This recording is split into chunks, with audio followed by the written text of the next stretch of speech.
नमस्ते मित्रांनो, समजा मी तुम्हाला 2000 साली 1 लाख रुपये दिले असते आणि त्याच्याऐवजी मी तुम्हाला 1 लाख रुपयाचं सोनं दिलं असतं आणि त्याच वेळी मी तुम्हाला 1 लाखाचे म्युच्युअल फंड घेऊन दिले असते.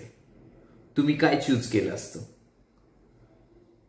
ऑब्वियसली तुम्ही सोनं चूज केलं असतं, कारण तुम्ही म्हणणार की 1 लाख रुपयाचे पैसे जे आहेत मी ते कपाटात ठेवले तर 1 लाखाचे 1 लाखच होतील. पण तेच जर सोन्यात टाकले तर सोन्याची किंमत आज वाढली आहे, त्यामुळे सोन्याचे फायदा होईल.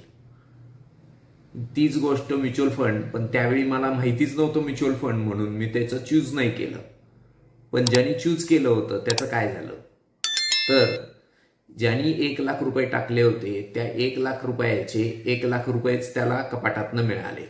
खरं बघितलं तर ते इन्फ्लेशन प्रमाणे बघितलं तर त्या 1 लाखाची मार्केटमधली किंमत मोजून 10,000 झालेली असेल. पण त्यावेळीच ते सोन्यामध्ये टाकले असतील तर सोन्याची किंमत 7,86,000 झाली असेल. 1 लाखाची 7,86,000. पण तेच इक्विटी म्युच्युअल फंडामध्ये ऑन अँड ॲव्हरेज ज्यांनी 12% रिटर्न दिलाय अशा ठिकाणी जरी गेलो तर त्या ठिकाणी 17 लाख झाले असतील. म्हणजे 25 वर्षामध्ये 1 लाखाचे 17 लाख झालेले आवडतील तुम्हाला, का 1 लाखाचे 7,86,000 झालेले आवडतील, का 1 लाखाचे 10,000 झालेले आवडतील? चॉईस तुमचा आहे.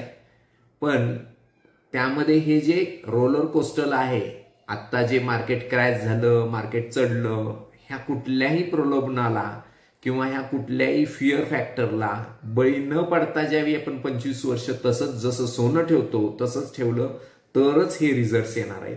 त्यामुळे हे नीट लक्षात घ्या की तुम्हाला 17 लाख कमवायचे असतील तर आत्ताचे जे काही गोंधळ चालू आहे त्याच्याकडे दुर्लक्ष करा. 2050चं टार्गेट ठेवून काम करा. थँक्यू.